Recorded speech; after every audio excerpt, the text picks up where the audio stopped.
Right ఇక Samarlakota triple murder కేసులో పోలీసుల విచారణ కొనసాగుతోంది. విచారణకు సంబంధించి పోలీసులు అన్ని కోణాల్లో దర్యాప్తు చేపట్టడం జరిగింది. అయితే తల్లి పిల్లలను అతి కిరాతకంగా హత్య చేసి దుండగుడు పారిపోయిన ఘటన చోటు చేసుకుంది. సామర్లకోటలో ఆ స్థానికులంతా కూడా భయాందోళనతో ఉన్న పరిస్థితి. తమకు కూడా ఆడపిల్లలు ఉన్నారంటూ కూడా పలువురు బిగ్ టీవీతో కూడా చెప్పడం జరిగింది. వారందరూ భయాందోళన వ్యక్తం చేసిన పరిస్థితి కూడా సామర్లకోటలో చోటు చేసుకుంది. అయితే తాజాగా దానికి సంబంధించిన నిందితుడి ఆనవాళ్లు పోలీసులు గుర్తించినట్టు కూడా తెలుస్తోంది. ఈ హత్యలో ఉన్న హత్య చేసిన నిందితుడిని పోలీసులు అదుపులోకి తీసుకున్నట్టు కూడా సమాచారం. అలాగే ఈ హత్యకు సంబంధించి ఎవరైతే హత్య చేయబడ్డారో వాళ్ళకి అత్యంత సన్నిహితుడు నిందితుడు అంటూ కూడా పోలీసులు చెప్పడం జరిగింది. అయితే సెల్ సిగ్నల్ ఆధారంగా అనుమానితుడిని పోలీసులు పట్టుకున్నారు. 3 సిఐలు 6 ఎస్ఐలతో ప్రత్యేక టీం కూడా ఏర్పాటు చేయడం జరిగింది. ఆర్థికంగా కానీ లేకపోతే ఇతర కారణాలు ఉన్నాయా అనే కోణంలో కూడా పోలీసులు దర్యాప్తు చేస్తున్నారు. అయితే హంతకుడు మాత్రం కుటుంబానికి అత్యంత సన్నిహితుడు అంటూ కూడా పోలీసులు అనుమానం వ్యక్తం చేస్తున్న పరిస్థితి కనిపిస్తోంది. చిన్నారులను కాళ్లతో తొక్కేయడంతో వాళ్ళ ఎముకలు కూడా విరిగిపోయాయి. అంటే ఏ మాత్రం కూడా వాళ్ళపై ఇది లేకుండా చాలా పాశవికంగా అతను బిహేవ్ చేశాడు అని చెప్పుకోవచ్చు. ఒక సైకోలాగా బిహేవ్ చేసి పసిపిల్లలను అతి కిరాతకంగా అతను తొక్కి హత్య చేసినట్టు కూడా తెలుస్తోంది. తల్లి పిల్లలను కర్రతో బలంగా కొట్టి దారుణంగా హత్య చేశాడు దుండగుడు. అయితే ఈ నిర్ధారణలో అయితే పోలీసులకు ఒక అనుమానితుడు దొరకడం జరిగింది. సెల్ సిగ్నల్ ఆధారం చేసుకుని పోలీసులు అతన్ని పట్టుకోవడం జరిగింది. అయితే హత్య తర్వాత మాదిరి ఫోన్ కూడా నిందితుడు తీసుకెళ్లడం జరిగింది. మొత్తంగా హంతకుడు కుటుంబానికి అత్యంత సన్నిహితుడని పోలీసులు చెప్తూ ఉన్నారు. అయితే సామర్లకోట ట్రిపుల్ మర్డర్ కేసులో కీలక మలుపు చోటు చేసుకుంది అని చెప్పుకోవచ్చు. అనుమానితుడిని ప్రజెంట్ పోలీసులు అదుపులోకి తీసుకోవడంతో ఆర్థిక కారణమా లేకపోతే ఇతర ఏవైనా కారణాలు ఉన్నాయా అన్న కోణంలో పోలీసులు అయితే దర్యాప్తు చేస్తున్నారు. అయితే ఈ కేసుకు సంబంధించి కూడా అటు సిఐ మాట్లాడడం జరిగింది. ఒకసారి చూద్దాం.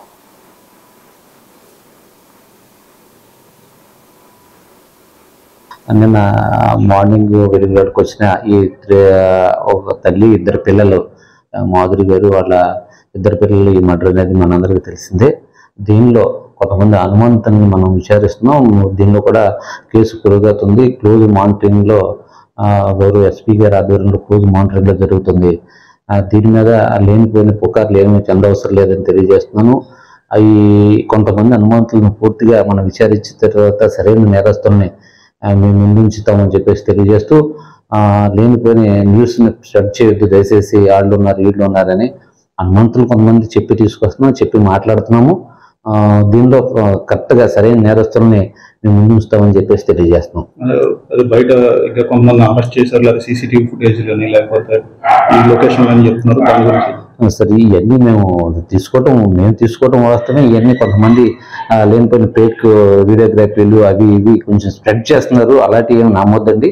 మా దగ్గర ఉన్నవన్నీ టెక్నికల్గా తీసుకుని మేము టెక్నికల్ అనాలిసిస్ చేసుకుంటున్నాము. టైమింగ్స్, ఆ కాల్ డీటెయిల్స్ మ్యాచింగ్ ఇవన్నీ పూర్తి విచారణ అయిన తర్వాత మాత్రమే మేము సరైన నేరస్తులు ఫలానా వాళ్ళు అని చెప్పేసి చెప్పకూడదు. ఈ లోపు సరైన ఈ కొంతమంది మీడియా సోదరులు లేనిపోయిన న్యూస్ని స్ప్రెడ్ చేస్తున్నారు. దయచేసి వాటిని నమ్మొద్దని చెప్పి తెలియజేస్తారు.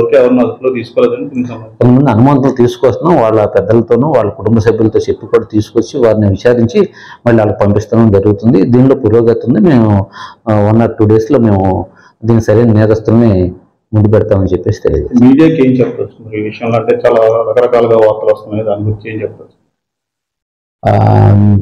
దీనిలో భార్య పిల్లలు ఈ యొక్క సంఘటన ఘోరమైన సంఘటనే మనందరికీ తెలిసిందే.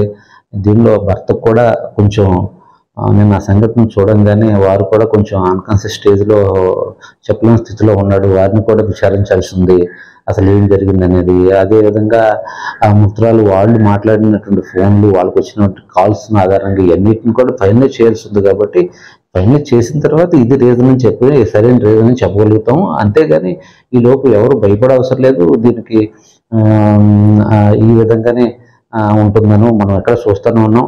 అనుకున్న సంఘటన జరిగింది. దీని వెనకాల సరైన ఆధారాలతో మేము ముందు తెలియజేస్తామని చెప్పేసి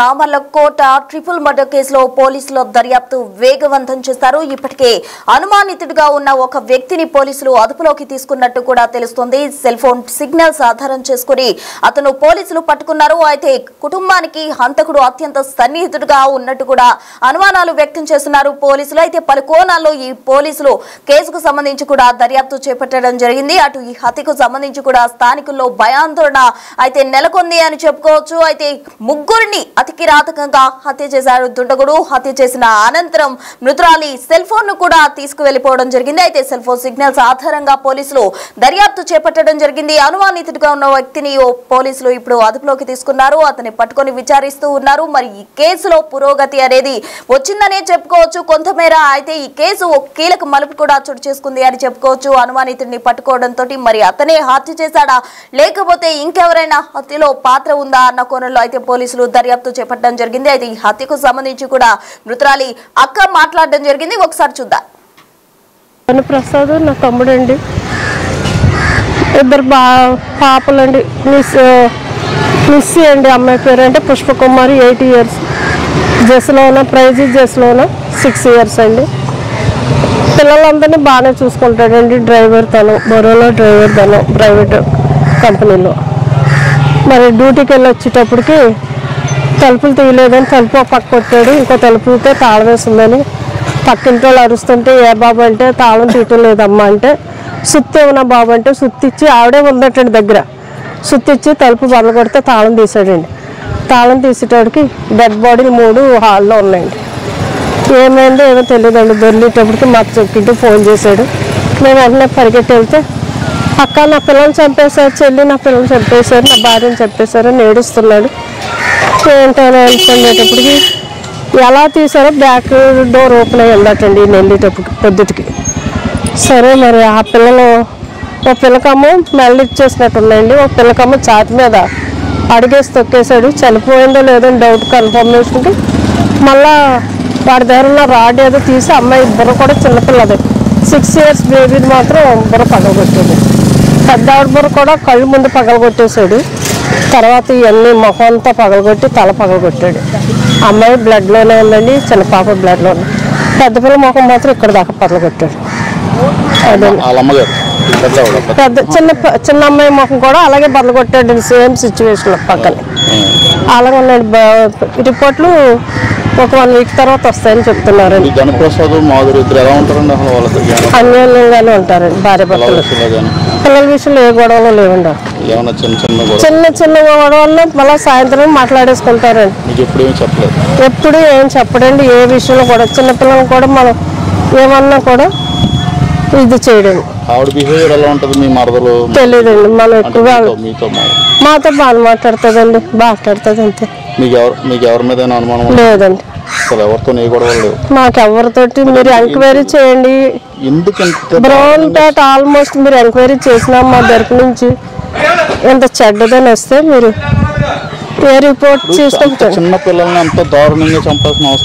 మాకు తెలియదండి, మాకు తెలియదు సార్. ఏమైందనే తెలియదు. నేను ఎందుకంటే హైదరాబాద్లో ఉంటాను, నాకేం తెలుసు అండి ఇక్కడ ఏం జరుగుతుంది. మా అమ్మని చూడటానికి వస్తుంటానండి.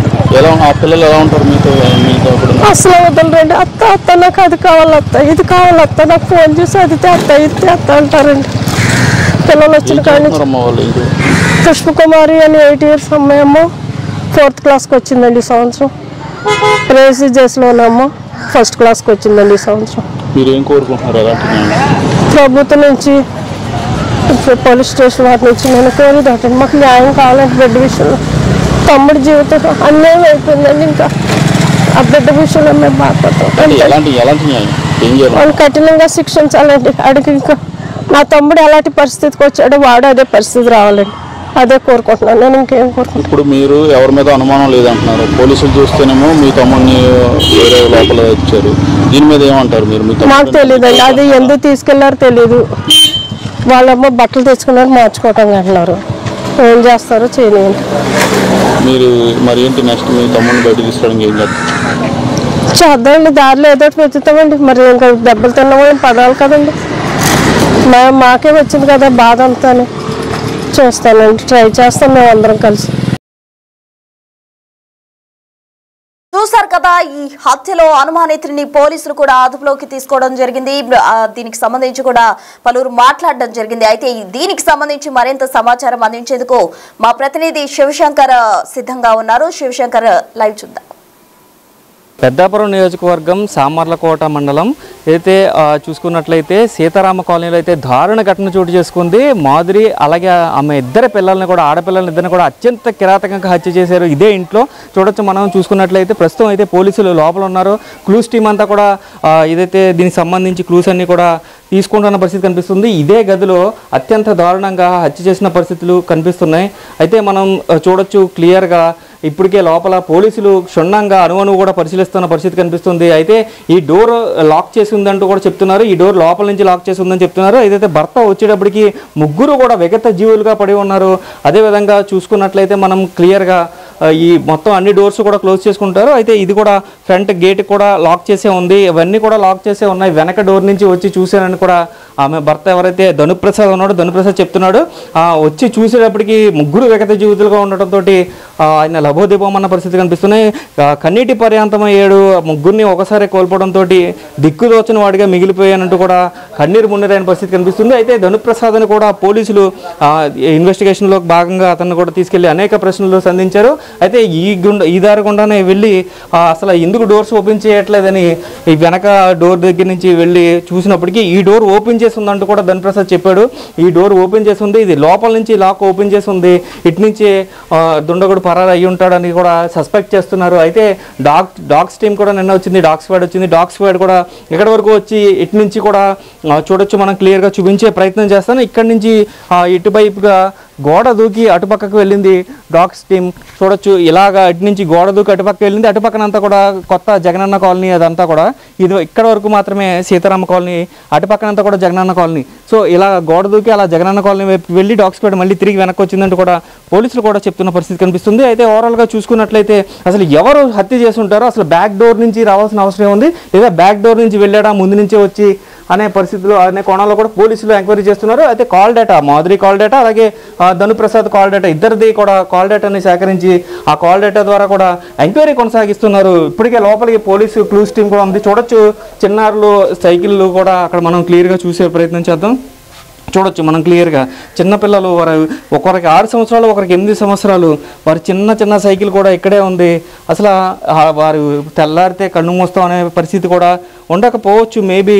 అయితే చూడొచ్చు మనం ఎంత చాలా హృదయ విఘాత సంఘటన అని చెప్పుకోవాలి. ఎందుకంటే చిన్న పిల్లల్ని అత్యంత క్రూరంగా బలంగా తల మీద కొట్టి చంపడం అనేది ఎంత కిరాతకుడు అయితే చేస్తారంటూ కూడా కాలనీ వాసులు ప్రశ్నిస్తున్న పరిస్థితి కనిపిస్తుంది.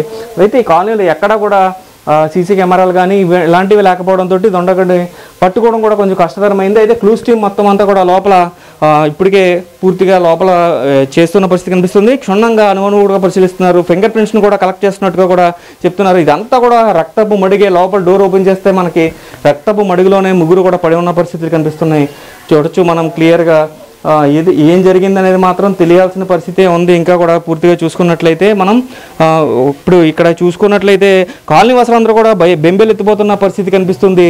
ఓవరాల్గా చూసినట్లయితే మనకి ఇప్పటికే ఈ త్రిబుల్ మర్డర్ అనేది పెద్దాపురం నియోజకవర్గంలో సంచలనంగా మారింది. మొత్తం టోటల్గా చూసుకుంటే తండ్రి వస్తూ నేను తాటికేలు తీసుకొచ్చాను పిల్లలకి ఇష్టమని చెప్తూ కూడా ఆయన నిన్న కన్నీటి పర్యంతమైన విజువల్స్ అన్ని కూడా మనం చూసాం క్లియర్గా. అయితే పూర్తిగా కాలనీ వాసులు అందరూ కూడా బెంబెలెత్తిపోతున్న పరిస్థితి కనిపిస్తుంది. ఆడవారందరూ కూడా రోడ్డు మీదకి వచ్చి బహిరంగంగానే మాట్లాడుతున్నారు. ఎవరైతే ఎంత కిరాతకానికి పాల్పడ్డారో వారిని ఉరి తీయాలంటూ కూడా చెప్తున్న పరిస్థితి కనిపిస్తుంది. అయితే కొంతమంది కాలనీ వాసులు మరికొంతమంది మనతో ఉన్నారు, మాట్లాడే ప్రయత్నం చేద్దాం. చెప్పండి, అసలు వీళ్ళు ఎలా ఉండేవారు? అసలు ధనుప్రసాద్ కానీ మాధురి గారు కానీ అసలు ఎప్పుడు సంఘటన జరిగింది, మీకు ఎప్పుడు తెలిసింది? మాకైతే మార్నింగ్ 8 ఆ టైంలో అతను డ్యూటీ నుంచి వచ్చిన తర్వాత అప్పుడు డోరు లాక్ చేస్తుంది అనేసి అందరిని కాకేసి అతను డోర్ బదులు కూడా చూడబోదుగా ఆయన ఈ విధంగా పడి ఉన్నారని చెప్పి వాళ్ళ అతను వేడుతుంటే అందరూ గుమ్ముగురు అనమాట. ఆ టైంలో వచ్చి వస్తే ఇక్కడ పెద్ద అలజడిగా ఉందండి. వెంటనే పోలీసు వాళ్ళు అందరూ వచ్చి ఇక్కడ కుమ్మింగ్ అయ్యి మొత్తం డాగ్ స్క్వాడ్ అన్నీ వచ్చిందండి. చేసి అంబులెన్స్ మీద ఆ సేవలను తరలించిన తర్వాత ఇంకా అందరూ అవుతాడని వెళ్ళేవండి. అంటే ఇప్పుడు ఇక్కడ అన్ని దగ్గర ఇల్లు, పక్కపక్కన ఇల్లు కదా, ఎంత క్రూరంగా హత్య చేస్తున్నప్పుడు ఎవరికి తెలియలేదు అంటారు? లేకపోతే అసలు ఆ విషయంలో మన అర్ధ టైంలో మనం మా ఇల్లు చూస్తే ఇంకా 3వ చీస్లో ఉన్న చివరండి. ఇక్కడ ఉన్న వాళ్ళు ఏమో మరి వీళ్ళు డ్యూటీలకు వెళ్తున్నారు, మరి ఏంది సంథింగ్ తెల్లలేదండి. ఎవరు కూడా ఇలా జరిగింది కేకలను బట్టి అన్న ఒక మనిషి చెప్పలేదండి. అసలు మాధురి గారు కానీ లేకపోతే ధనుప్రసాద్ ఇద్దరు ఏమైనా గొడవలు పడడం కానీ అలా ఇంట్లో గొడవలు జరగడం అలాంటివి ఏమైనా ఉన్నాయి? ఆ ఫ్యామిలీ విషయాలు మనకి వాళ్ళకి ఎప్పుడు లేదు సార్, గొడవలు కానీ కానీ చాలా దారుణం సార్. సంటి పిల్లలు వాళ్ళు మాత్రం అయితే వృద్ధి చేయాలండి. అంటే ఇప్పుడు అంటే ఆయన ఎవరితోనైనా గొడవ పడితే ఆ కక్ష తీర్చుకోవడానికి ఇంటికి వచ్చారంటారా, లేకపోతే అసలు దేనివల్ల ఇంత కిరాతకంగా భార్యని పిల్లల్ని కూడా అంత మొట్టు పెట్టాల్సిన అవసరం ఎవరికి ఉంటుంది అంటారు? వెనకాల తెలుసుకోవాలండి. తర్వాత అమ్మాయిని చంపేయడం, పిల్లలిద్దరిని చంపేయడం, వీళ్ళ వెనకాల ఇంకెంతమంది ఉన్నారో వాళ్ళు కూడా పట్టుకొని ఇయ్యారు. అంటే ఇప్పుడు ఆయనకి ఎవరితోనూ గొడవలు కానీ అలాంటివి లేదు. మనోడు మంచోడండి. మనోడు మొత్తం ఒక ఎప్పటి నుంచో ఉండేవాడు కానండి. ఇప్పుడు మనోడు జాగ్రత్తగా ఉండి డ్యూటీ చేసుకుంటాడు, సగ్గం వస్తాడు, పిల్లల్ని చూసుకుంటాడు, భార్య చూసుకుంటాడు, వెళ్ళిపోయి వస్తుంటాడు అన్నమాట అండి. అంతేగాని వెళ్తా ఇది ఎప్పుడు గొడవ పడదండి మనోడు. ఇదంతా సొంతదండి. మనోడు కూడా అవసరం ఎదురు కూడా ఉంది. లేదు అన్నదమ్ములు అండి పాపం, అన్న చనిపోయాడండి. వీడు మనోడు చాలా మంచివాడు. అందరూ తమ్ముడు అన్నయ్య అంటూ పిలిచిపోతాడు. కొందరితో కూడా మన అన్న అన్న అన్న అనుకుంటూ పోతాడు. సిరినవ్వే నవ్వుకుంటూ పోతాడండి. ఎవరితో ఇప్పుడు వచ్చి నాలుగు కానీ ఇప్పుడు గొడవ ఉన్నది లేదు ఇక్కడ. ఆవిడని కూడా భార్యని కూడా చాలా బాగా చూసుకుంటాడు. పిల్లల్ని పొద్దున్న 7 గంటలకి టిఫిన్ ఇచ్చేసి డ్యూటీకి వెళ్ళిపోతుంటాడు. సంఘంగా చూసుకుంటాడండి. పిల్లల్ని అయితే మనం చాలా బాగా చూసుకుంటాడు. భార్య కూడా మంచిది ఏంటండి. మరి మనకి ఏమి చేసిందన్న మన దేవుడు తెలియదు మా విషయం. మరి ఇంకా అమ్మ తెలియదు, దేవుని తెలియాలి. మరి ఆయన ఏం చేశాడన్న మెయిన్ పిల్లల కోసం సార్, భార్య కోసం కాదు. పిల్లలు చిన్న పిల్లలు చనిపోవడం వల్ల రేపు పొద్దున్న చాలా మందికి ఆడిపోయి నాకిద్దరు అమ్మాయిలండి, ఇంకా చాలా మంది అమ్మాయి ముగ్గురు ఉన్నారు, వీడికి 2 అమ్మాయిలండి. తర్వాత ఏమైనా జరిగిద్దామా అని జనం వెళ్ళిపోతాం. తర్వాత మా ఇల్లు రూట్లో కుర్రోళ్ళు తాగేసి బళ్ళుకి రోడ్డుకి అడ్డం పెడతాం, దాని మీద మందు తాగుతాం. ఇప్పుడు అమ్ముకుంటారండి నైటు 9:30 ఆ టైంలో మందు అవుతాం. ఆ సరణం కూడా వస్తున్నారు ఆ టైంలో. ఆ తనలో వచ్చి ఎవడో కూడా మాట్లాడకుండా తాగుతీ తొందరగా ఆడి బళ్ళు అక్కడ వేసి గ్రౌండ్లో యాక్ చేస్తున్నారండి. మనుషులు ఉండలేదు, బండ్లు ఉంటున్నారు. అది పద్ధతి లేదండి, మాకు కండిషన్ లేదండి. సార్ ఏంటంటే మన వాళ్ళకి ఇప్పుడు మనకు వచ్చి తర్వాత మాకు ఏముందంటే సీసీ కెమెరా కావాలి సార్. సీసీ కెమెరా ఉండాలండి. అంటే ఎవడో తెలుస్తుంది. ఇప్పుడు జగన్ కోన్ ఇచ్చారు సార్. జగన్ కోన్ ఏంటంటే వీళ్ళ మేము మీట్ అయిపోయాం. ఇప్పుడు లేకపోతే మాకు ప్రత్యేకంగా ఉండేది మాట. అదేమో మామూలుగా గోడ చుట్టూ ఉండేది, ఏదైనా తప్పు ఉండి అలా పోతుండేది మాట.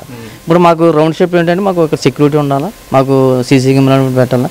ఈ రమ్మ లైట్లు లేవండి మాకమ్మ. మళ్ళీ మీరు వచ్చిన రూట్ ఉందండి, ఆ రూట్ మాత్రం జనాలు ఉన్నారండి. ఎవరు వచ్చి తాగుబోతులు ఉన్నారండి. మందు వేస్తాం మొత్తం మందు తాగుతామండి. గంజాయి వచ్చి ఎక్కువ దారంటే అమ్మాయిలు వెళ్తుంటే ఏం చేస్తారన్న భయం. పిల్లలు వస్తే వయసు వచ్చి ఉన్నారండి. ఏదో కొద్దిగా రక్షణ కల్పిస్తారని మేము కోరుకుంటున్నాం.